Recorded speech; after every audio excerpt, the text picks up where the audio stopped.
Welcome back sa aking bagong video na naman. Itong pinagawa sa akin na DB amplifier. Ayan po. Ang kanyang model EQ EMP-506-12-BT. Meron siyang radio. Sabi sa may-ari nito, ang kanyang microphone hindi daw gumagana. Ang kanyang sounds minsan daw biglang namamatay. So ngayon ating i-check, mag-audio test tayo. Ano ba ang kanyang mga problema? Ang kanyang itong si speaker. Ayan, nakagamit ko yung banana plug. Meron siyang yung sa input niya. Sasaksak itong kanyang itong cord niya. Yan, sasaksak ko. So on natin. Yan, nagawa na siya. Perfect. So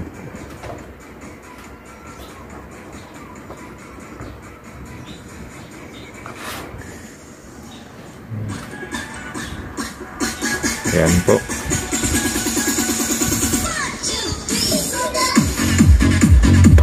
Ayan. Bigla na mamatay. Pag i-pull yung kanyang bass.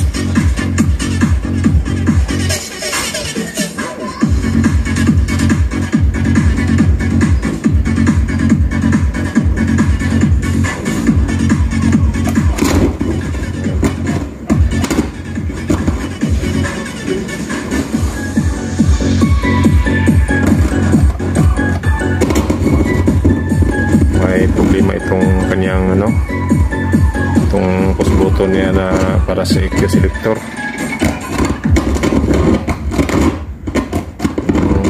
DJ Jansky. Ayan.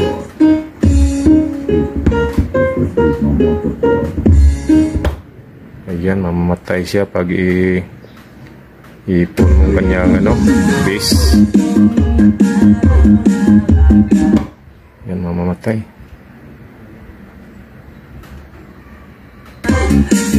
Ayan, balik mo siya. Yung sa microphone, check ko yung kanyang microphone.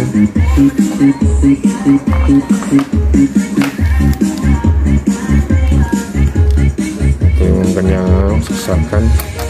Tignan natin. Hello. Hello, mic test.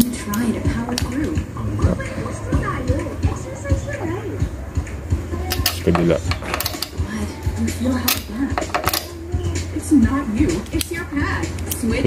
Hello, mic test, hello. Wala talaga.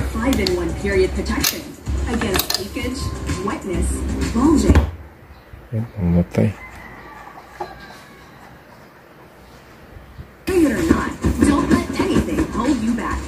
Switch to the new Kotex Freedom with 5-in-1 period protection.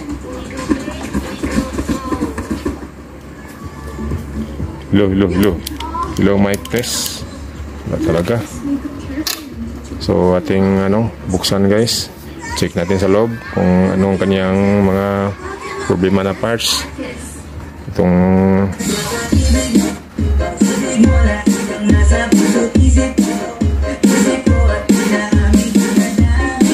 natin ang kanyang itong niya, itong sa kanyang bass na potentiometer, saka itong sa mic. So buksan ko guys. Ayan guys, natanggal ko na ang kanyang lahat ng mga screw bolt. Ito guys, first time pa ito na hindi pa ito nabuksan ng ibang technician kasi yung kanyang sticker na kanyang sticker, tapos matigas pa niya kanyang mga screw bolt. So yan po ang kanyang laman. Yan, medyo ulikabok siya. Ang una natin gawin ito guys, sa microphone. bakit hindi siya nag-function yung kanyang mic, yung linya sa microphone. A few moments later. Sa tone control at saka sa microphone na circuit, may ano siya, dalawang IC na C4558 at saka isang malaking IC. Yan, yung kanyang number is HF2399 GP. Ito ang kanyang sa microphone section. Ito ang kanyang equalizer. Ito naman yung kanyang board sa volume at saka dito ang kanyang selector. Kinakalawang itong kanyang mga panang hindi siya malinaw. Ayan itim. Okay naman yung kanyang connection, hindi naman siya kinalawang. Guys, pasensya na lang po kayo na putol yung pagbibidyo ko kanina kasi nalubat yung CP ko. May problema na yata yung battery nito, bigla lang namatay. So ngayon i-charge ko na siya. Ito guys, tinanggal ko yung kanyang mga mic volume, dalawa at saka yung treble at saka bass. Kasi na-check ko yung mga IC, okay naman siya, mayroon siyang voltahe, mayroon na siyang output na tunog pag hawakan mo yung mga IC, yung sa kanyang input, meron namang lalabas na output.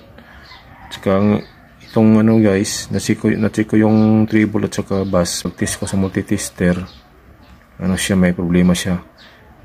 Itong mic volume at saka yung itong dalawang mic volume, wala siyang reading, wala siyang continuity, guys. So ito pala siguro yung problema niya. At tapos itong mic mixer, hindi ko pa yata natanggal. Itong echo, tatanggalin ko muna ito kasi parang problema itong kanyang mga potentiometer. Kasi ang may-ari nitong amplifier, nakatira sila sa tabing dagat. Ganito pala yung mangyayari pag nasa tabing dagat ang yung mga gamit. Kala ko yung yung mga TV dati, yung mga TV na CRT type, yun na ko problema. Pati pala itong yung mga amplifier, kadalasan yung kanyang potentiometer, yung pinakita ko kanina, itong post button niya, parang parang kalawang sa loob. Tapos itong master volume, yan, tatanggalin ko yan at saka papalitan ko na lang ng bago.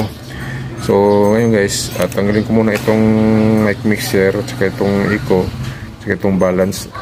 I-test ko isa-isa, ipakita ko para malaman nyo na talagang siya may problema. Itong mic mixer na potentiometer.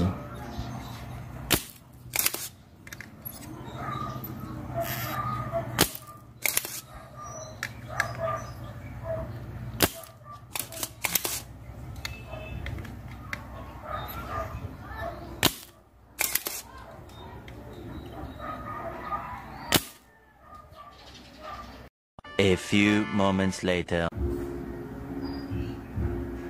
Ito na guys, ating i-check itong mga potentiometer. Unahin natin itong sa kanyang mic volume na dalawa, mic 1 at saka mic 2. Yan, ang gamit ko na multitester na analog. Yan, nakasit na siya sa times 1K.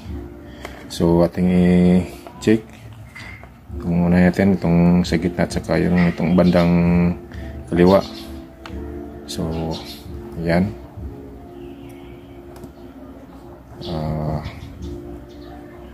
yan po, nakaano siya. Ating paikutin yan.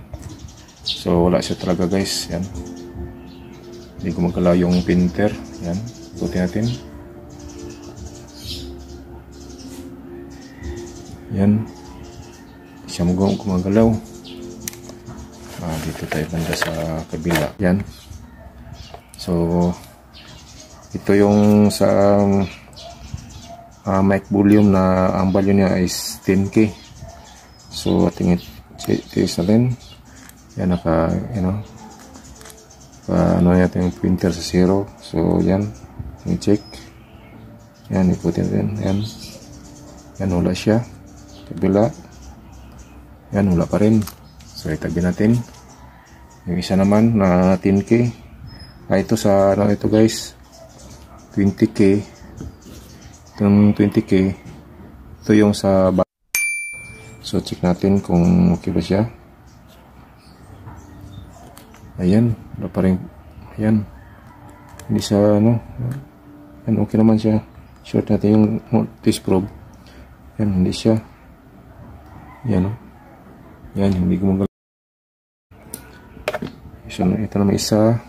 Ito 10K, yung sa mic volume pa rin, sa isang ano niya, sa mic volume to. Check natin. Yan, wala.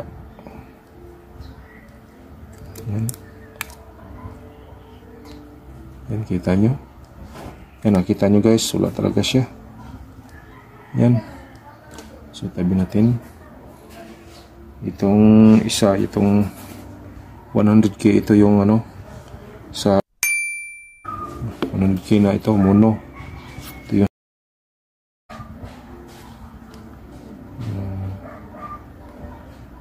meron siya guys. Ang kabila. Ayan, okay yung ano guys, itong 100K na. So, itong ano niya, itong 50K, ito yung sa tone control na sa bus. Yan, check natin. Yan, reading siya. Oh, ayan na siya, lima talaga siya. Ayan, umagalaw yung tester pero parang ano yan, patalon-talon. So ano ito, sira na ito guys. Ito namang isa, ito sa ano ito yung sa master volume guys, na 50K rin ang kanyang ano, kanyang value. So check natin yung kanyang itong master volume. Yan, mayroon siya. Ayan, hindi siya maganda, patalon-talon. Ayan, may problema talaga siya guys. Mas kabila. Ayan. Yan, hindi siya maganda. So papalitan natin yan. Ito yung sa ano guys, yung itong 50K naman, ito yung sa mic mixer. Sa mic mixer ito. So check natin.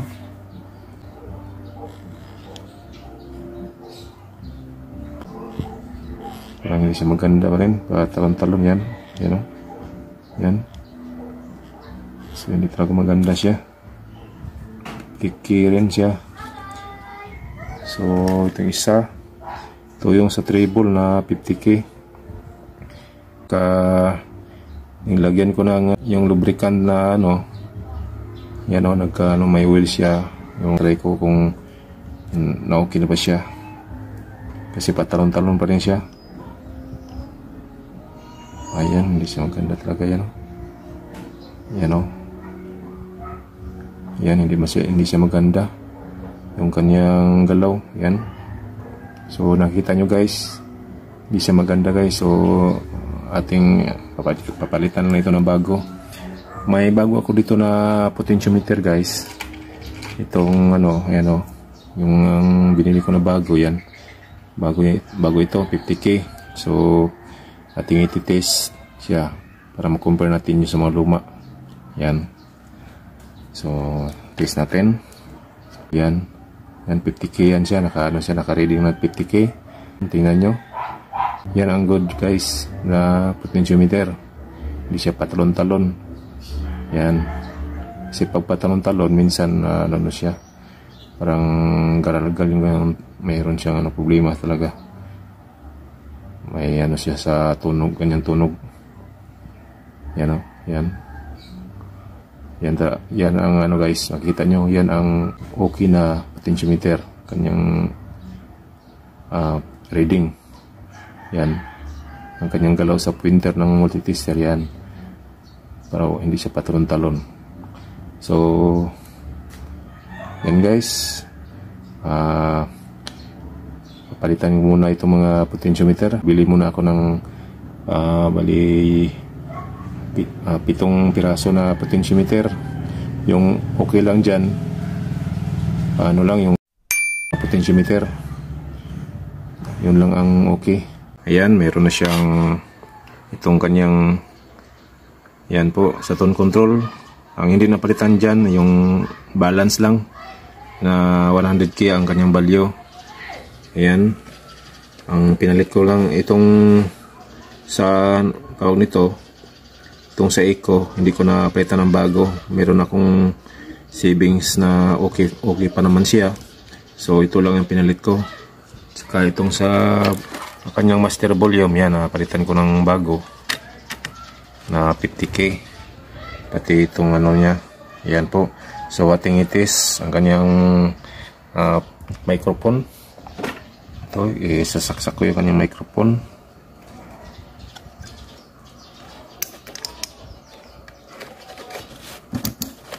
Yan, nakasaksak na siya. So ating i-on yung saksak natin yung itong ano, cord sa amplifier. Yan. Yan po. So ating yon ng itong ano, hindi pa ito na assemble guys, hindi ko pa nabalik sa kanyang pinalagyan yung board. I-test muna natin. Ayan, ayan, nag-on na siya. So ito yung kanyang volume. Test muna natin kanyang microphone kung gagana na ba siya. Ayan, so volume natin. Low mic test mic 1 2. Okay na siya, okay na siya guys. Ito naman sa kabila, mic 1. So ating volume. Low mic test mic 1 2. Okay na siya guys. Itong lagyan natin ng echo. Low mic test mic 1 2. Ayan, itong kanyang mic mixer. Low mic test 1 2. Test mic 1 2 3. Test mic 1 2 3. Ayan. So okay na siya guys. Kung nagustuhan mo ang video na ito, please subscribe and like and share, and i-hit ang notification bell na nasa baba para lagi kang updated sa mga video na i-upload ko sa aking YouTube channel. Maraming salamat po. Ayan, ating ibalik sa kanyang casing guys. A few moments later. Ayan na po guys, naibalik ko na lahat yung kanyang mga circuit board. Ayan po, yung kinalas ko kanina. Ayan, naibalik ko na lahat. Ating i-sound test. Saksa ko muna itong ano, ayan, nakasaksa na yung speaker niya. Ito yung sa left, yung right. Ayan, isasaksak natin itong cord sa amplifier. Guys, sinsya lang po kayo ngayon kasi medyo maingay sa labas. Malakas kasing ulan dito sa amin. So ito guys, saksak ko guys. Yan, yun natin. Yan, may power na siya. Ito guys, napalitan ko itong mga ano guys, itong bali 7 lahat itong napalitan ko na potentiometer. Ito yung isa, ito yung pan-testing ko sa kanyang equalizer kasi pinakalawang din ang kanyang itong ano, tone control sa equalizer. Pinakalawang yung circuit niya, okay naman yung circuit niya. Ang sabi sa may-ari, okay lang daw sa kanya na walang EQ. Basta okay lang yung kanyang tone control, itong kanyang bass at saka treble. So sayang naman kasi tingnan ko sa online, wala namang available nga ganitong ano, sliding control. So yan po, testing natin. Click ko na siya. Ayan. Connect na rito sa likod yung kanyang kanyang input.